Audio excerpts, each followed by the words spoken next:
তো hey guys welcome back to my YouTube channel. তো guys আজি এইটো একদম কোনো ধৰণৰ ব্লগ বা বেলেগ ধৰণৰ ভিডিঅ' হ'বলৈ যোৱা নাই। আজি একদম মজা এইটো এটা ৰহস্যৰ কথা ক'বলৈ গৈছোঁ আপোনালোকক। মানে অমৰনাথ মন্দিৰ যোনটো আপোনালোকে শুনিছে, মানে বহুত ফেমাছ মন্দিৰ হয়, বহুত পুৰণি, মানে একদম মানে বহুত পুৰণি মন্দিৰ। এটা আপোনালোকে কি কওঁ আপোনালোকে নিশ্চয় জানে।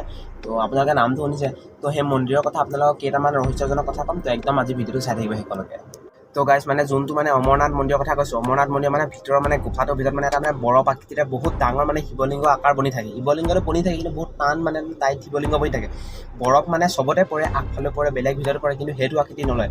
আৰু সেই শিৱলিংগটো মানে চন্দ্ৰৰ লগত জড়িত নেকি। চন্দ্ৰৰ মানে যোনদিনাখন মানে ফুল সম্পূৰ্ণ ওলায় সেইদিনাখন সেইটো শিৱলিংগ ডাঙৰ হৈ যায়, আৰু যোনদিনাখন মানে চন্দ্ৰটো মানে আধা ওলায়, নাও কাচি যোন নিচিনা ওলায়, সেইদিনাখন মানে সেইটো মানে সৰু হৈ যায়। আৰু মানে যোনদিনাখন পূৰ্ণিমা সেইদিনাখন মানে একদম মানে পূৰা ফুলকৈ মানে একদম সম্পূৰ্ণ ৰূপত দেখি পাব সেইটো মানে শিৱলিংগ আকৃতিত। আৰু মানে যোনদিনাখন মানে অমাৱস্যা তেতিয়ালৈকে মানে সেইটো মানে একদম কমি মেলি মানে একদম নাইকিয়া হৈ যায়। তো সেইটো মানে এটা বহুত ডাঙৰ ৰহস্যজনক কথা। আৰু মানুহে কোৱা মতে শুনিছোঁ যে এইটো মন্দিৰ মানে অমৰনাথ যোনটো মন্দিৰ মানে তীৰ্থ ভ্ৰমণ স্থল অমৰনাথ মন্দিৰ মানে 1800 শতাব্দতে মানে এইটো মানে পোৱা গৈছিল, কিন্তু তাতকৈ বহুত আগৰ পৰাই আছে, কিন্তু মানুহৰ মানে চকুত পৰা নাছিল। মানে এইটো 1800 শতাব্দত মানে এইটো পোৱা গৈছিল। এই যোনটো বাবা অমৰনাথ মন্দিৰৰ ভিতৰত মানে যোনটো শিৱলিংগ বনে, সেই শিৱলিংগটো বৰফৰ দি বনে, কিন্তু বৰফেদি বনিবলৈতো পানী লাগিব। কিন্তু সেই পানীটো কোনফালৰ পৰা আহে সেইটো আজিলৈকে কোনো ধৰিব পৰা নাই। কিন্তু ডাইৰেক্ট মানে তাত মানে শিৱলিংগটো বনে আৰু এইটো দেখা যায়, আৰু বাঢ়ে কমে এইটো দেখা যায়, কিন্তু পানীটো কোনফালৰ পৰা আহে এইটো আজিলৈকে কোনো ধৰা পেলাব পৰা নাই। বাবা অমৰনাথ মন্দিৰত মানে তীৰ্থযাত্ৰা কৰা লোকসকলৰ মতে মানে যোনবিলাক মানুহ মানে তাত মানে যায়, গোটেই ৰাস্তাটোতো বহুত দীঘল, ৰাস্তাটো যাওঁতে মানে বহুত মানে ভাগৰি মেলি মানুহ যায়।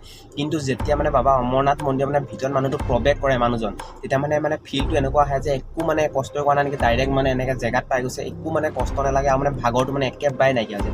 এইটো কি কাৰণত হয় মানে এইটো ধৰিব পৰা নাই আজিলৈকে। আৰু এইটো মানে একদম মানে বাবাৰ আশীৰ্বাদে যেন এনেকুৱাই আৰু। অমৰাৱতী ৰাস্তাৰে গৈ থাকোঁতে মানে বহুত মানে সৰু সৰু গুফা মানে বৰফে ঢাক খাই থকা, ওপৰৰ পৰা পানী পৰি থকা এনেকুৱা বহুত পোৱা যায়। কিন্তু যোনটো মানে বাবা মানে অমৰনাথত যোনটো মানে বনে 10 ফুট 12 ফুট ওখ মানে যোনটো শিৱলিংগ, তেনেকুৱা মানে আজিলৈকে ক'তো বনা দেখা নাই। অকল তাতেই বনে। মানে প্ৰথমে মানে সৰুকৈ এটা বনি বুলবুলি নিচিনা হৈ পিনি মানে এনেকৈ বাঢ়ি 15-16 দিনত পূৰা সম্পূৰ্ণ বাঢ়ি যায়। আৰু মানে এইটো মানে একদম চন্দ্ৰমাৰ লগত কানেকশ্যন নিচিনা হৈছে। কিয় হৈছে এইটো কোনো ধৰিব পৰা নাই। চন্দ্ৰমা যেতিয়া সম্পূৰ্ণ বনে সেইটোও সম্পূৰ্ণ বনে, আৰু একদম পূৰ্ণিমাত সম্পূৰ্ণ হৈ যায়। তাৰপিছত অমাৱস্যালৈকে গৈ গৈ গৈ গৈ একেবাৰে খতম হৈ যায় মানে।